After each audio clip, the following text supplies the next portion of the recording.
Bueno, a ver, recuerden que nosotros estábamos trabajando todo lo que es el modelo agroexportador, decíamos, ¿sí? ¿Recuerden desde cuándo comienza ese modelo? ¿Recuerdan ustedes cuándo comienza el modelo agroexportador? Entra en vigencia. 1880. 1880, Y culmina 1930. 1930. ¿Cuál es el hecho trascendental que genera, digamos, un cambio de modelo económico?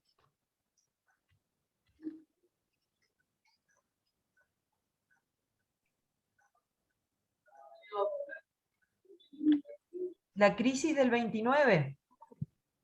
¿Sí? La caída de la bolsa de Nueva La York. caída de la bolsa de Nueva York, decíamos nosotros, que impacta no solamente en Estados Unidos, sino a nivel mundial, ¿sí? Bien, entonces, nosotros comenzamos, vamos con las hojitas que ustedes tenían, el modelo agroexportador, dijimos que desde ahí nosotros podemos decir que el Estado, ya podemos hablar de un verdadero Estado, un Estado nacional constituido, bajo la ideología liberal, de un sistema capitalista, pero netamente agropecuario, en nuestro caso, al ser parte justamente de esa división internacional del trabajo como productores de materia prima. ¿Sí?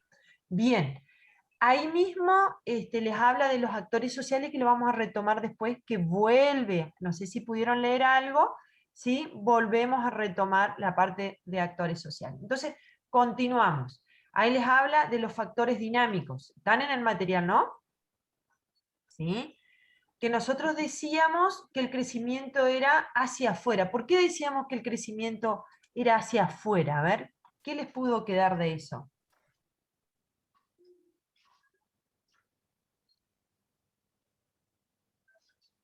¿Por qué hacia afuera? Profe, apago la cámara para ir a buscar la computadora porque si no, no puedo con el celular entrar al material. Bueno, si vamos a tratar de seguir el material. ¿Por qué decimos que el crecimiento era hacia afuera? Si nosotros, ¿qué hacíamos? La característica específica del modelo agroexportador, ¿qué era? Las inmigraciones. No, pero ¿qué es si nosotros hablamos de la economía específicamente?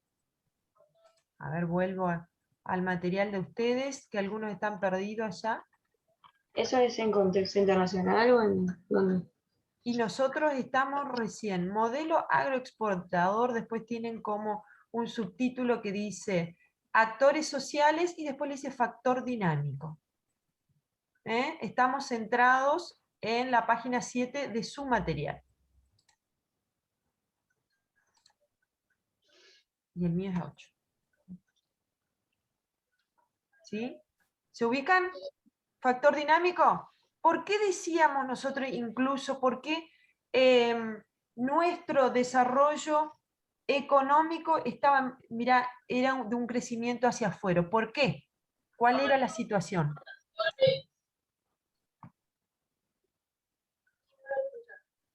Se tienen que acercar ustedes para que los escuche ya en la virtualidad presencial. A ver. Por las exportaciones. Claro, porque nosotros exportamos. Principalmente estamos pendientes de exportar y específicamente decíamos a Inglaterra. Entonces, la base de nuestra economía era producir para exportar. ¿Sí?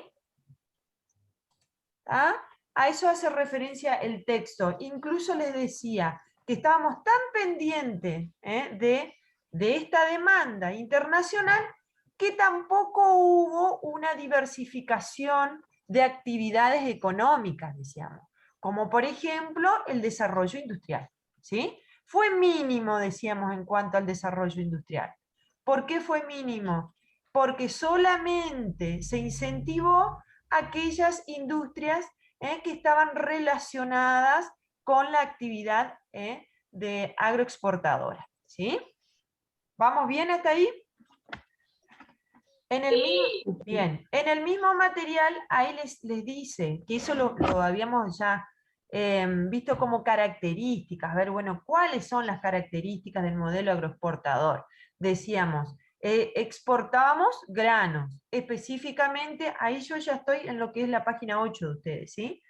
¿Sí? ¿Qué exportábamos? Exportábamos, decíamos, trigo, avena, maíz, ¿sí? Y también, como decía Coti el otro día, y ahora creo que lo vuelvo a decir, carne, muy bien, carne, ¿sí? Entonces hicimos un proceso en toda esa sociedad colonial en donde se impuso también y se incentivó la producción económica desde España, ¿sí? Nosotros vamos a ver que se va a mejorar en el caso de la carne, decíamos, porque se establecen justamente, hay diferentes razas, ¿sí? Que les decía yo, ¿se acuerdan de las razas bovinas? Todas para satisfacer más que nada el mercado londinense, ¿sí? Ahí les hablaba de la Shorthair, Aberdeen Angus, Hereford, y también la Holando, que ahí sí nosotros podemos ver el incremento específicamente en el desarrollo de los tambos, ¿sí? Ahí vemos algo de industrialización, ¿sí?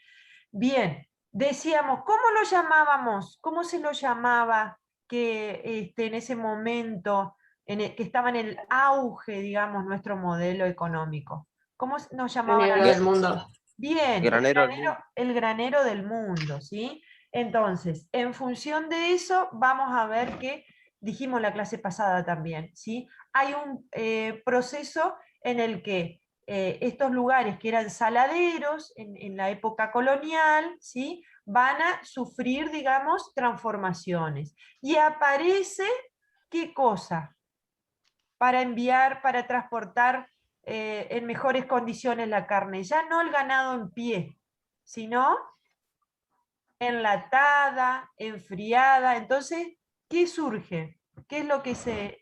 Los frigoríficos. Los frigoríficos. Los frigoríficos Bien, y nosotros habíamos nombrado al frigorífico de Santa Elena. de Santa Elena.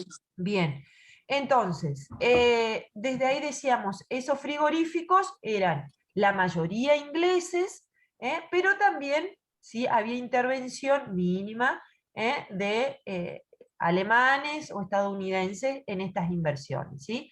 Entonces, por otro lado, decíamos también, ¿sí? Que se continuaba con la exportación lanar, pero eran los años 60-70, ya a partir de los 80 del modelo agroexportador, ¿sí? Directamente nosotros enviábamos los productos ya manufacturados y los productos, en este caso, enlatados y enfriados, ¿sí?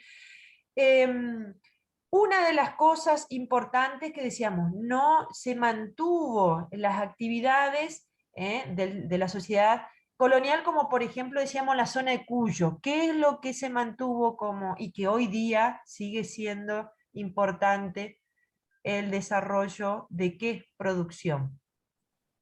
Era mínima. De la madera. En Cuyo, San Luis, San Juan, Ah, perdón. ¿qué es lo que digamos, se desarrolla, se exporta principalmente? El quebracho. El, La industria azucarera. bueno, Industria tenemos azucarera. bien la industria azucarera en Tucumán, por eso decíamos incipiente. ¿Vieron la industria de la fabricación? Bueno, la industria azucarera, pero también la vitivinícola, la del vino, que somos uno también de los mejores en cuanto a la producción y exportación del vino, ¿sí? Fíjense que eso ya viene ya de la época colonial, cuando los españoles traen la vid y se mantiene, por eso decíamos, era mínima. Sí, ahora otras también, otros cultivos que decíamos, en Corrientes, ¿qué cosa? En Misiones, ahí estamos todos en la página 9, ¿sí? Lo estoy desarrollando, volvimos a la página 9, ¿sí? En el Chaco, el algodón, ¿qué más? La yerba mate. La yerba mate en Misiones, muy bien. ¿Qué otra cosa más? Sí, En sí, el Chaco la arroz madera en Entre también. Ríos. bien. Bien. El tabaco en corriente. Bien, ahí estamos. Y acá que dice Camila, nosotros estamos hablando de el quebracho, ¿sí? Colorado, que justamente se va a instalar, como anteriormente habían comentado, una compañía inglesa, ¿sí? Que va a estar ubicada en todo lo que es el Chaco, Santiago del Estero y parte de Santa Fe, ¿sí? Y nosotros decíamos que era un verdadero feudo, ¿sí? ¿Se acuerdan por qué decíamos que era un verdadero feudo?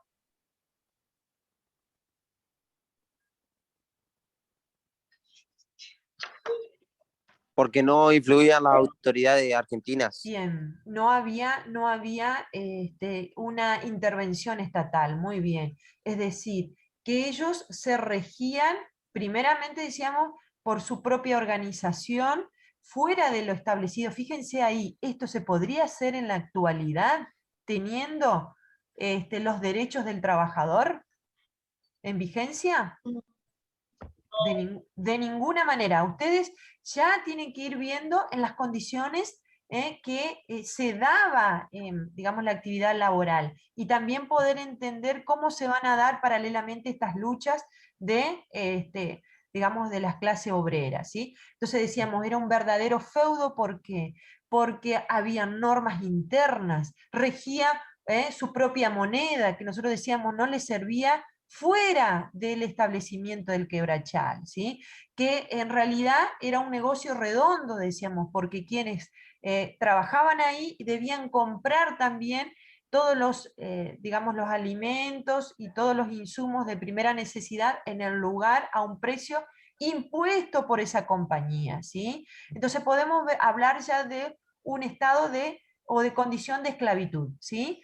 Por otro lado, también decíamos, había un estricto control de los cardenales, que era justamente la fuerza armada del lugar, en el que evitaba, ¿sí?, que también haya infiltración ideológica. Es decir, evitaba que los diferentes obreros pudieran llegar a tener alguna influencia, tanto anarquista, socialista o sindicalista, que nosotros decíamos la mayoría de los obreros que venían, los inmigrantes que llegaron a nuestro territorio, ya tenían esa influencia ideológica, ¿sí?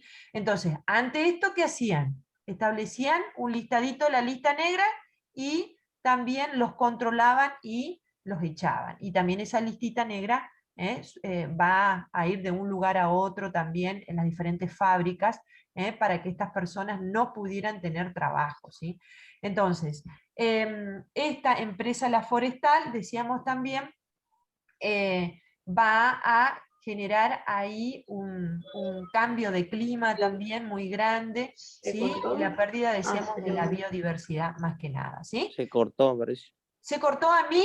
¿A mí se me Sí, se cortó? les recortó. A mí no. Yo los escucho a ustedes. A ver. Oh, oh.